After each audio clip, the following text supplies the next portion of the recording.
Hello everyone, मैं आशा करती हूँ आप सभी ठीक होंगे। मैं काजल धामी आप सभी का स्वागत करती हूँ आपके अपने चैनल प्यूपिल टीचर में। सीटेट दिसंबर 2021 की तैयारी को ध्यान में रखते हुए मैंने आप लोगों के साथ सीटेट परीक्षा में पूछे जाने वाला पेपर 2 का एक महत्वपूर्ण विषय जिसे हम सामाजिक अध्ययन के नाम से जानते हैं, जिसे हम सोशल साइंस भी बोलते हैं, इसकी एक स्पेशल सीरीज मैंने आपके साथ शुरू की थी इतिहास की, यानी कि हिस्ट्री की, जिसमें मैं आप लोगों के साथ अलग अलग पार्ट में यहाँ पे जो हमारी NCERT की किताब है, यानी कि जो हमारी 6 से लेकर 8th क्लास की जो हमारी सोशल साइंस की किताबें होती हैं, उसके चैप्टर्स को यहाँ पे मैं कवर कर रही थी, वो भी डिटेल में। इससे पहले मैंने आप लोगों के साथ 2 और पार्ट यहाँ पे कवर किए हैं। अगर आप लोगों ने वो पार्ट नहीं देखे तो आपको डिस्क्रिप्शन से प्लेलिस्ट मिल जाएगी, या फिर आप प्लेलिस्ट सेक्शन में जाइए, वहाँ पे आपको सोशल साइंस की ही नहीं, सामाजिक अध्ययन की ही नहीं, बाकी विषयों की भी प्लेलिस्ट मिल जाएगी, जहाँ से आप उन सभी वीडियोस को देख सकते हैं। आज के इस पार्ट में हम लोग आरंभिक नगर, जो कि हम खास करके सिंधु या फिर आप कह लीजिए हड़प्पा सभ्यता की थी, इसको हम डिटेल में देखने वाले हैं। ये एक इम्पॉर्टेंट टॉपिक बन जाता है हमारी सीटेट परीक्षा से संबंधित। तो चलिए इस पार्ट को जरा डिटेल में डिस्कस करें।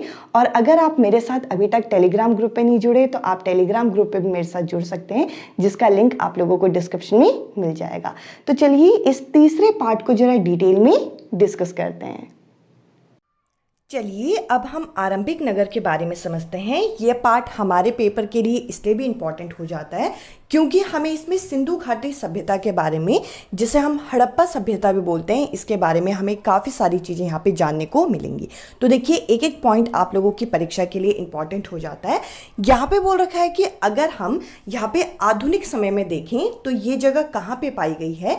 ये जगह पाकिस्तान के पंजाब और सिंध प्रांतों में, और साथ ही साथ भारत के गुजरात, राजस्थान, हरियाणा और पंजाब के कुछ प्रांतों में ये जगह मिली है, ये सभ्यता। अब देखिए इसके अलावा यहाँ पे हम लोगों को और क्या क्या चीज़ें बता रखी हैं कि इन शहरों का निर्माण कब हुआ था। अगर हम देखें 4700 वर्ष पहले हुआ था, या फिर आप कह सकते हैं यहाँ पे कि 2700 ईस्वी पूर्व हुआ था। तो ये डेट आप लोगों को याद रखनी है, ये तिथि आपको याद रखनी है। इसके अलावा हम लोगों को अगले पॉइंट में बता रखा है कि लगभग 150 वर्ष पहले जब पंजाब में रेलवे लाइन बिछते समय इंजीनियरों को अचानक यहाँ पे हड़प्पा सभ्यता मिली थी। तो देखिए हड़प्पा सभ्यता कहाँ पे मिली थी, तो यहाँ पे हम लोगों को पता चला कि लगभग अभी से 150 वर्ष पूर्व जब पंजाब में यहाँ पे रेलवे लाइन बिछ रही थी तो इंजीनियर्स को अचानक यहाँ पे हड़प्पा सभ्यता मिली थी। अब चलिए आगे के पॉइंट जरा डिस्कस करते हैं। आगे हम लोगों को यहाँ पे सिंधु या फिर हड़प्पा सभ्यता के बारे में और कुछ पॉइंट यहाँ पे बता रखे हैं कि उसके बाद 80 वर्ष पहले जब पुरातत्वविदों ने इस स्थल को ढूंढा, तो देखिए यहाँ पे हम लोगों को पता चला कि रेलवे लाइन बिछते हुए पंजाब में सबसे पहले हड़प्पा सभ्यता का पता चला था 150 वर्ष पूर्व, और उसके बाद 80 वर्ष पहले अभी से अगर हम देखें तो यहाँ पे पुरातत्वविदों ने इन स्थल को खोज लिया था। अब देखिए यहाँ पे बता रखा है ये जो नगर थे इनकी खोज पहले हो गई थी। तो जब इनके बारे में पुरास्थलवादियों को पता चला तब इनकी जो इमारतें, जो भी चीज़ें यहाँ पे मिली वो सभी हड़प्पा सभ्यता की इमारतें मानी गई। और यहाँ पे हम लोगों को बता रखा है कि इस शहरों का निर्माण लगभग कब हुआ था, 4700 वर्ष पूर्व हुआ था, ये हमें बताया गया। आगे देखिए, आगे अगला पॉइंट बहुत इंपॉर्टेंट पॉइंट यहाँ पे हो जाता है। अगले पॉइंट में हमें बता रखा है कि हड़प्पा कहाँ है, रावी नदी के किनारे स्थित है। तो देखिए ये आपकी परीक्षा में पूछा जा सकता है कि हड़प्पा सभ्यता कहाँ स्थित थी, तो ये रावी नदी के किनारे पे स्थित थी। अब चलिए आगे बढ़ते हैं। अगले पॉइंट में हम लोगों को यहाँ पे अब बता रखा है कि हड़प्पा सभ्यता की क्या क्या विशेषताएं थी, क्या क्या क्वालिटी थी।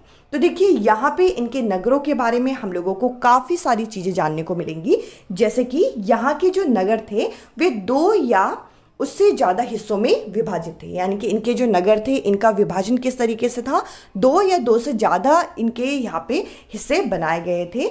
यहाँ पे बताया गया है कि जो पश्चिमी भाग होता था वो छोटा था लेकिन ऊंचाई में बना था, और पूर्वी जो भाग था वो बड़ा था लेकिन वे निचले थे। देखिए ये एक इम्पॉर्टेंट पॉइंट यहाँ पे हो जाता है कि अगर हम हड़प्पा सभ्यता के नगर की बात करें तो वे 2 से ज़्यादा हिस्सों में बटे हुए थे, और साथ ही साथ अगर हम पश्चिमी भाग की बात करें तो वे छोटे थे पर ऊंचाई में वो ऊंचे थे, और अगर हम पूर्वी भाग की बात करें तो वो बड़े थे पर वो निचली इमारतें वहाँ पे होती थी। अब देखिए यहाँ पे हम लोगों को और भी कुछ चीज़ें यहाँ पे बताई गई कि ऊंचे वाले भाग को पुरातत्वविदों ने नगर दुर्ग कहा और निचले हिस्से को निचला नगर कहा। तो देखिए यहाँ पे इनके नाम इसके बाद रखे गए कि जो यहाँ पे ऊंचाई वाले हिस्से थे, जो ऊंचे भाग थे, उन्हें यहाँ पे नगर दुर्ग कहा गया और जो निचले हिस्से थे उन्हें निचला नगर कहा गया। और इस तरीके से यहाँ पे हमें पता चला कि जो हड़प्पा सभ्यता के नगर थे वे दो अलग अलग हिस्सों में बटे हुए थे। अगले पॉइंट में हमें बता रखा है कि दोनों हिस्सों की चहर दीवारियां पक्की इमारतों ईंटों से बनी थी। तो देखिए यहाँ पे बताया गया कि इतने वर्ष पहले बनाई हुई चीजें भी वो पक्की ईंटों से बनाई गई थी। अब चलिए आगे बढ़ते हैं। आगे हम लोगों को यहाँ पे कुछ और विशेषताएं पता चलेंगी कि यहाँ पे ये जो नगर दुर्ग थे, नगर दुर्ग में कुछ खास इमारतें भी बनाई गई थी, जैसे मोहनजोदाड़ो। तो देखिए मोहनजोदाड़ो के बारे में यहाँ पे हम लोगों को बताया गया है कि जो दुर्ग नगर थे वहाँ पे ये मोहनजोदाड़ो जो है ये इमारतें यहाँ पे हम लोगों को मिली हैं। और इसके अलावा अगले पॉइंट हम लोगों को यहाँ पे बताया गया है कि इसमें पानी के सुराग रोकने के लिए यहाँ पे प्लास्टिक के ऊपर चारकोल की परत चढ़ाई जाती थी। तो देखिए ये एक इम्पॉर्टेंट पॉइंट यहाँ पे हम लोगों को पता चला कि यहाँ पे पानी का एक तरीके से सिलाब ना हो, यहाँ पे पानी ना निकले, इसके लिए क्या किया जाता था, यहाँ पे प्लास्टिक के ऊपर चारकोल की परत चढ़ाई गई थी और इस तरीके से इन्हें मजबूती दे रखी थी। तो देखिए यहाँ पे हम लोगों को इनके नगरों के बारे में काफ़ी सारी चीज़ें यहाँ पे पता चल रही हैं। अब चलिए आगे बढ़ते हैं और कुछ और विशेषताएं यहाँ पे देखते हैं। तो देखिए यहाँ पे अगले पॉइंट में हम लोगों को ये बता रखा है कि इनमें इमारतों के लिए दो तरह की सीढ़ियां बनाई गई थी और चारों ओर कमरे बनाए गए थे। तो देखिए यहाँ पे जो हमारे अगर देखा जाए कि यहाँ के कमरे कैसे थे, तो यहाँ पे इमारतों के लिए दोनों तरफ से तो सीढ़ियाँ बनाई गई थी ताकि दोनों तरफ से जाया जा सके और साथ ही साथ चारों ओर कमरे बनाए गए थे। इसके अलावा हम लोगों को अगला जो पॉइंट है ये काफ़ी इंपॉर्टेंट है। यहाँ पे कालीबंगन के बारे में बता रखा है और लोथल के बारे में बता रखा है। जैसे अन्य शहरों में अग्निकुंड मिले हैं और ये माना गया है कि यज्ञ करने के लिए इस्तेमाल किया जाता होगा। तो देखिए यहाँ पे हम लोगों से परीक्षा में पूछा जा सकता है कि अग्निकुंड जो है ये कौन सी जगह मिले थे, तो ये आप लोगों को पता होना चाहिए। अब देखिए इसके अलावा हम लोगों को यहाँ पे अगले पॉइंट में बता रखा है कि हड़प्पा, मोहनजोदाड़ो और लोथल जैसे कुछ नगरों में बड़े भंडार गृह मिले हैं। तो देखिए ये जो चीज़ें हम लोगों को मिली हैं इनके आपको यहाँ पे अलग से पॉइंट बताने हैं।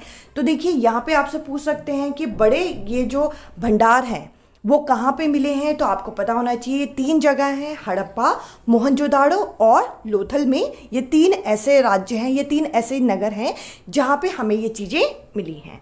अब चलिए आगे बढ़ते हैं। आगे अब हमें यहाँ पे बता रखा है कि वहाँ के भवन, नाले और सड़कें किस तरीके की थी। तो देखिए यहाँ पे पहला पॉइंट है कि घर आमतौर पर 1 या 2 मंजिल के होते थे। पहले के समय में, उस समय की बात बता रहे कि उस समय के जो घर होते थे वो ज़्यादातर या तो 1 मंजिल के थे या तो फिर वो 2 मंजिल के थे। और अगला पॉइंट यहाँ पे बता रखा है कि घर के आंगन के चारों ओर कमरे बनाए गए थे, यानी कि घर के बीच में आंगन होता था और आंगन के चारों ओर कमरे बनाए जाते थे। और अगला पॉइंट यहाँ पे बता रखा है कि अधिकांश घरों में एक अलग स्नान गृह होता था और कुछ घरों में कुएं भी होते थे। तो देखिए यहाँ पे हम लोगों को कुछ चीज़ें पता चली कि जो घर होते थे उनकी मंजिलें कितनी होती थी, या तो वो 1 मंजिल के या तो फिर वो 2 मंजिल के बनाए गए हैं। और इसके अलावा बीचों बीच आंगन होता था और उसके चारों ओर यहाँ पे कमरे इस तरीके से बनाए गए। और साथ ही साथ अधिकांश घरों में ये देखा गया है कि जो स्नान घर होता था वो अलग से बनाया जाता था और कुछ घरों में यहाँ पे कुएं भी पाए गए।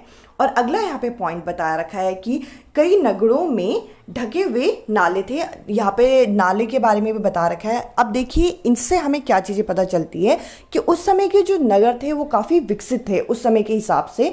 अभी से जो 4700 वर्ष पूर्व की हम ये बात कर रहे हैं। तो देखिए ये जो नाले हैं उनके ढके हुए हैं और घर जो हैं बहुत अच्छी तरीके से बने हुए हैं और स्नान घर अलग से बनाए गए हैं और साथ ही साथ अग्निकुंड मिले हैं, भंडार गृह मिले हैं। ये सारी चीज़ें हमें हड़प्पा सभ्यता के बारे में, सिंधु घाटी के बारे में यहाँ पे बताया गया है। अब चलिए अगले पॉइंट को जरा डिस्कस करें। यहाँ पे हम लोगों को वहाँ की जीवन के बारे में बता रखा है। तो देखिए यहाँ पे कुछ पॉइंट है जो देखते हैं कि इनमें क्या क्या चीज़ें यहाँ पे बताई गई है। यहाँ के शासक नगर की खास इमारतें बनाने की योजना में जुटे रहते थे।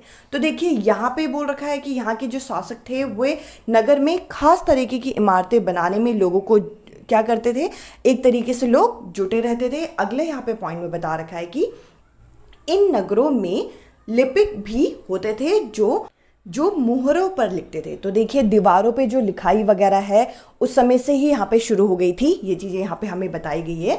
अगला अगर आप पॉइंट देखें, इसके अलावा इन नगरों में या किसी उद्देश्य स्थल पर तरह तरह की चीज़ें बनाते हैं। तो देखिए यहाँ पे बता रखा है कि वहाँ के जो शासक नगर थे वो यहाँ पे अलग अलग तरीके की इमारतें बनाने में जुटे रहते थे, और साथ ही साथ यहाँ पे बता रखा है कि दीवारों में लिखावट के बारे में भी हमें बता रखा है। इसके अलावा यहाँ पे या तो नगरों में या तो कुछ उद्देश्य स्थल बनाए गए हैं जिनको बाद में भी हमने देखा है, हमें अलग अलग चीज़ें यहाँ पे मिली हैं। तो ये सभी इमारतें उस समय की बनाई हुई है।